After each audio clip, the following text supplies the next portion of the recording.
En lep dober dan vsem udeležencem te konference.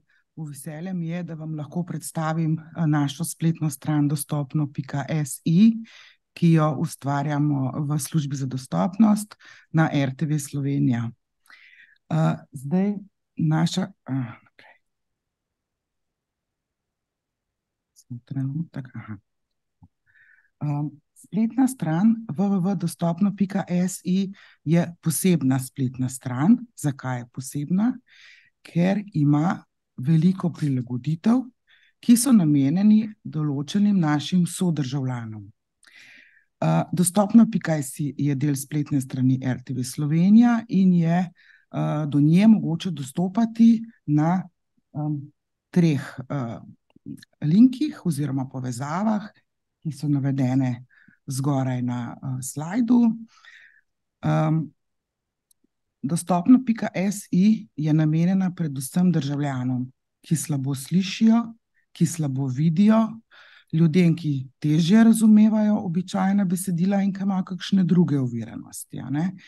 Zdaj, verjetno ste že vsi opazili, da je tale prezentacija majčkeno drugačna od drugih. To pa zato, ker je napisana v tehniki lahkega branja. Kasneje vam bom več povedala o različnih tehnikah. 5 tehnik za prilagoditev dostopnosti imamo na RTV Slovenija, v vseh 3 medijih jih prakticiramo, največ na televiziji in pa na spletu, majčkeno manj pa na žalost še na radiju, pa vendar tudi tam.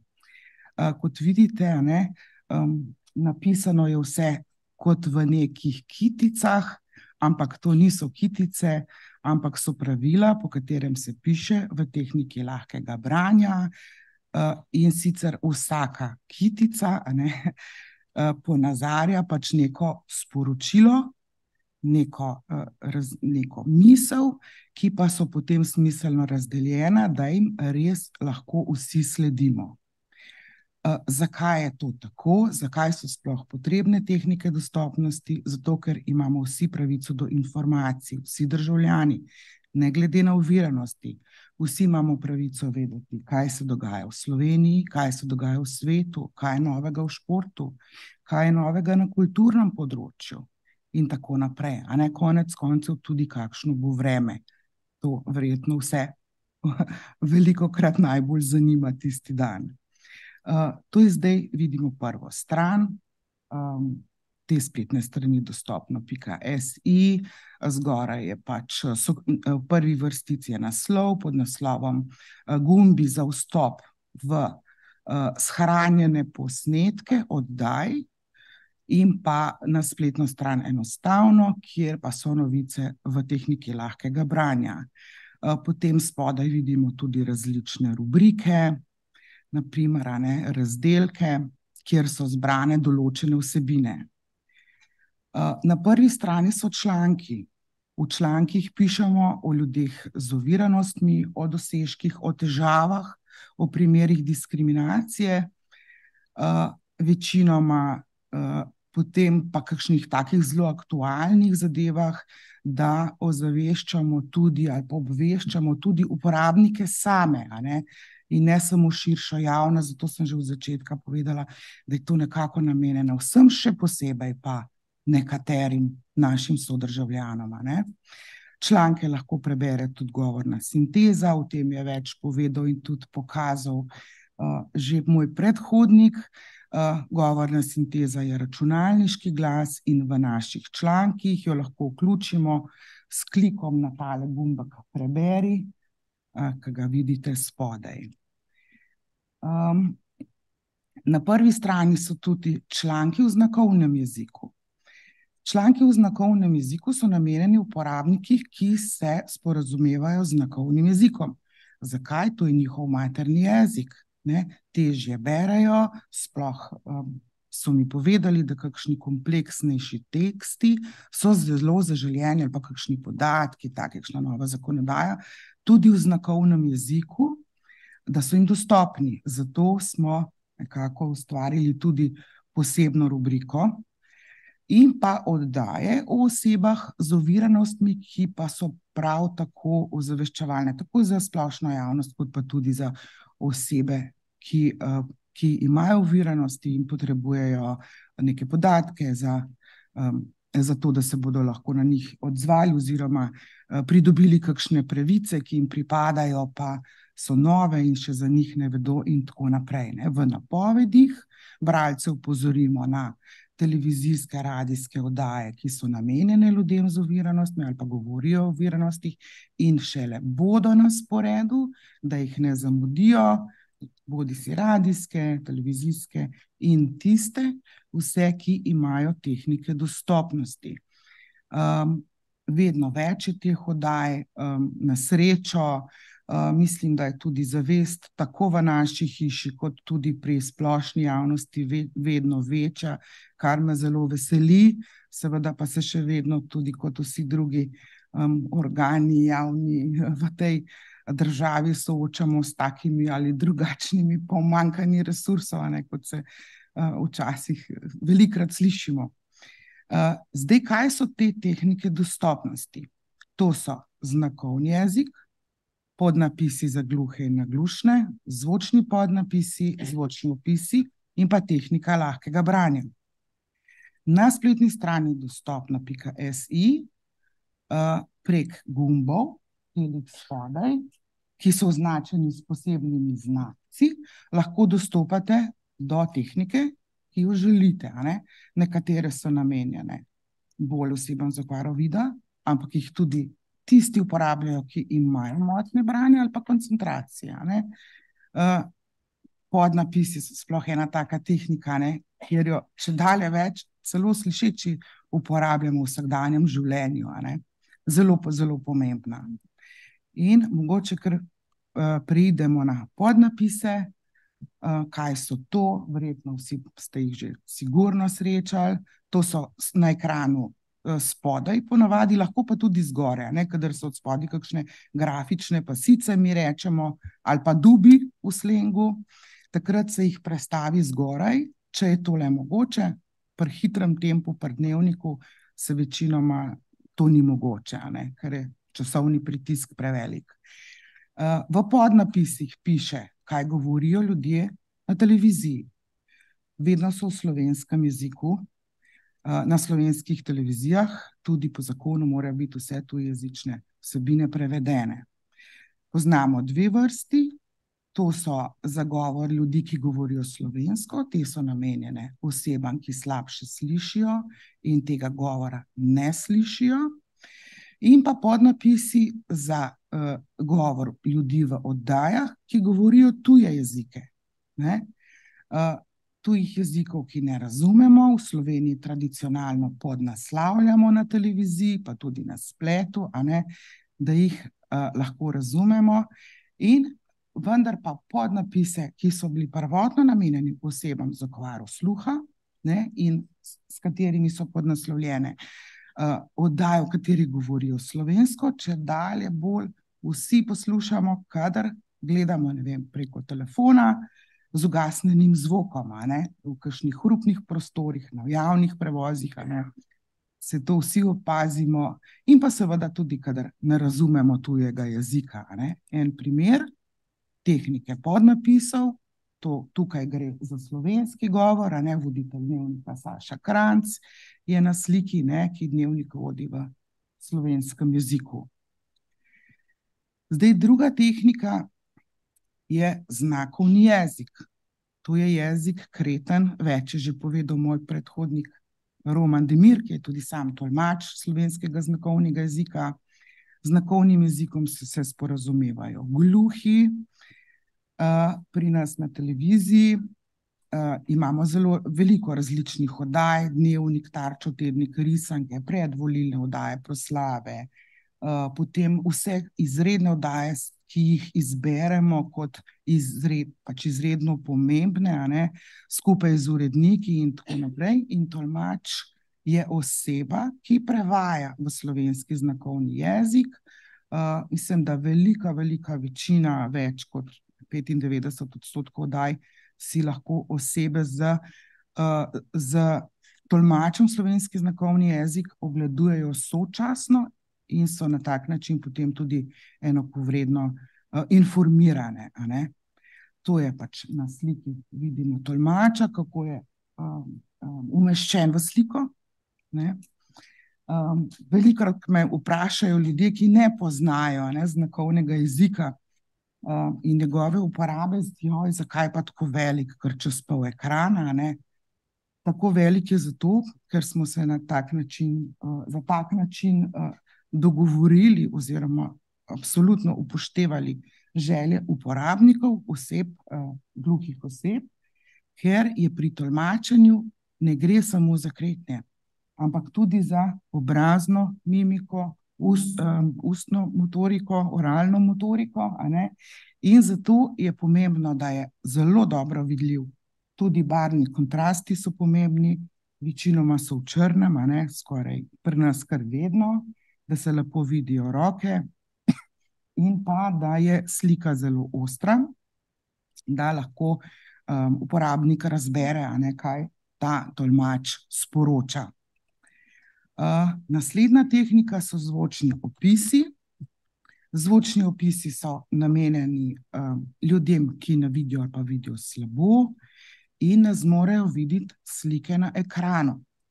Televizija je problematična za osebe z okvaro vida, ker je to audiovizualni medij, ne?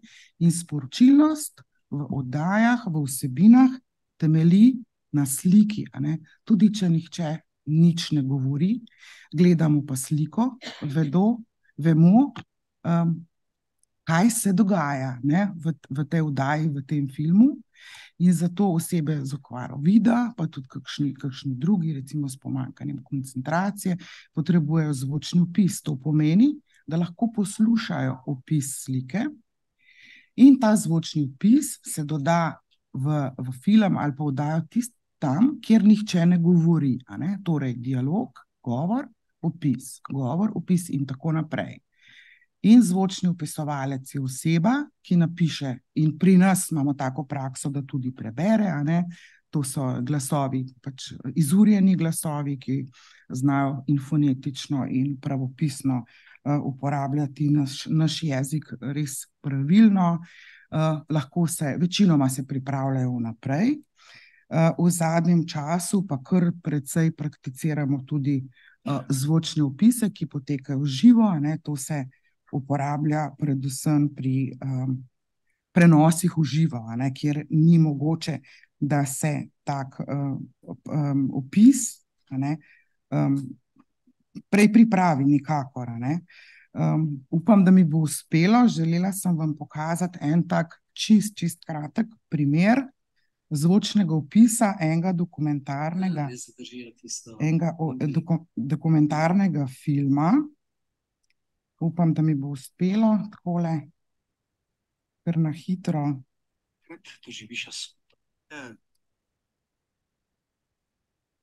Tako, film poteka.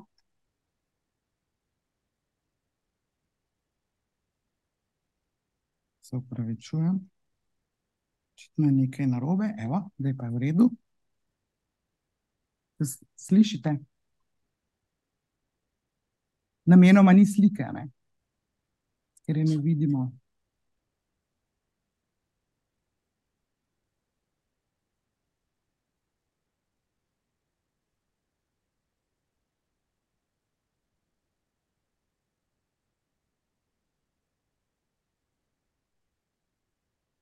Prosim.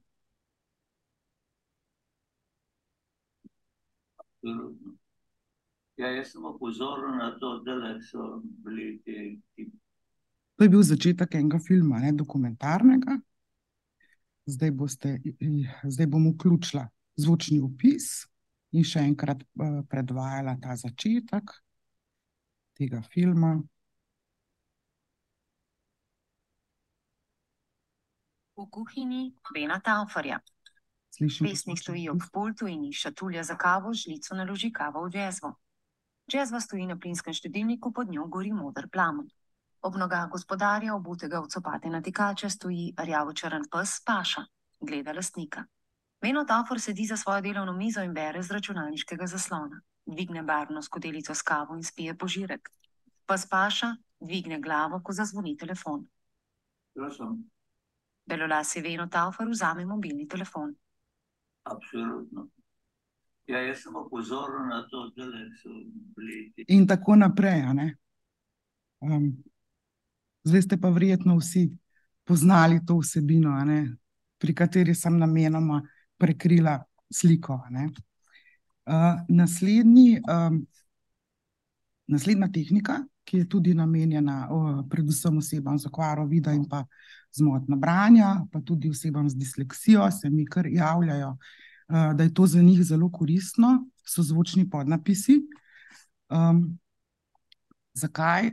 Kot sem že prej povedala, v Sloveniji tradicionalno podnaslavljamo tujejezične vsebine, v nekaterih državah ne, a ne. Uporabljajo sinhronizacijo, kar je za osebe z okvaro vida veliko bolj dostopno, pri nas pa približno pol Evrope je tako, pol pa tako, a ne, na drug način.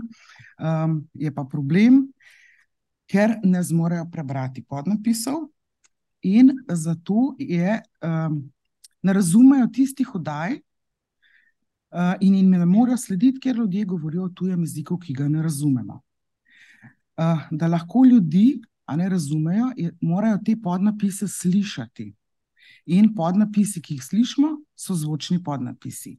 Zvočne podnapise tudi bere govorna sinteza in zvočnimi podnapisi imamo opremljenih že kar precejšno, kar veliko večino oddaj. Predvsem so to oddaje, dnevno-informativne oddaje, kjer je veliko tega, tudi dokumentarni filmi, ki so zelo zanimivi, zelo poučni. Tako da mogoče vam predvajam še en košček ene informativne oddaje, Takšni da si primeri boste lahko utrjujejo predstavljali. nemško vlado v prepričanju, da mora poleg mobilnih uvesti tudi stacionarne mejne nadzore na meji s Češko in Poljsko. Nemška notranja ministrica poudarja, da to ne bo spremenilo postopkov pri prosilcih za mednarodno zaščito, bo pa pomagalo ustaviti tihotapce. Poljska je medtem odredila strožji nadzor na meji s Slovaško. To je zaradi povečanja nezakonitih migracij na balkanski poti. Od začetka leta do danes je bilo 149 primerov poskusov nezakonitega prehoda meje s slovaške strani. In tako naprej. No. Gospa je govorila poljsko, ne? To je bilo, ta prispevek je bil objavljen danes v jutranjih poročilih ob 8. uri, tako da je kar aktualen, ne? In kdor ne vidi podnapisov in ne razume poljščine, pač ne more slediti kakovostno vsebini, ki je pa pomembna, ne? Neka aktualna novica je objavljena, ne? Ki si jo pač želimo vedeti, poznati, ne? No, in tehnika lahkega branja, majčkeno ste jo lahko že spremljali na teh diapozitivih. Nekateri ljudje jo že berejo, ampak vseeno si želijo vedeti, kaj se okoli njih dogaja. In te ljudje potrebujejo novice v lažje razumljivem jeziku in takemu jeziku rečemo lahko branje, lažje beremo in razumemo vsi, a ne samo tiste ciljne skupine, ki naj bi jim bil prvotno namenjena, ne. To so pa ljudje, ki slabše berejo, po poškodbi glave, problem koncentracije, ne. Z motnjami v duševnem razvoju, niso tako zelo izobraženi ljudje, ki recimo se našega jezika šele učijo, starejših, ki slabše vidijo, slišijo ali pa jim že majčkeno tudi padajo kognitivne, intelektualne sposobnosti in še številni drugi. Recimo tudi jaz sedaj, ko pišemo dnevno, novice, v bistvu nekako tak MMC v malem, v tehniki lahkega branja, moram reči, da tudi marsikatere novice nisem čisto dobro razumela, sploh kakšne zunanje politične, nemške volitve, ameriške volitve, ne vem, neka vlaganja evropska in tako naprej, ki jih pa zdaj recimo razumem, ne. Tako da to je dobro pravzaprav za vse, ne, in to ni neka degradacija jezika, ampak je samo tehnika prilagoditve, nek prevod v vsem razumljivo obliko, ne. No, in za vse te ljudi smo ustanovili spletno stran enostavno .info, to pomeni enostavno informiran. Ta spletna stran jo lahko najdemo na povezavi www.enostavno.info, kjer pišemo o aktualnih dogodkih v Sloveniji, v svetu, pa tudi o kakšnih zanimivostih, o uporabnih stvareh in želimo si, da bi naše novice prebralo čim več ljudi, ker je naša stran enostavno dostopna. Zgleda pa takole, lahko gremo preko povezave, ki sem jo prej omenila, lahko pa tudi preko spletne strani dostopno.si, tako da to bi bilo vse z moje strani, vabljeni k branju in poslušanju.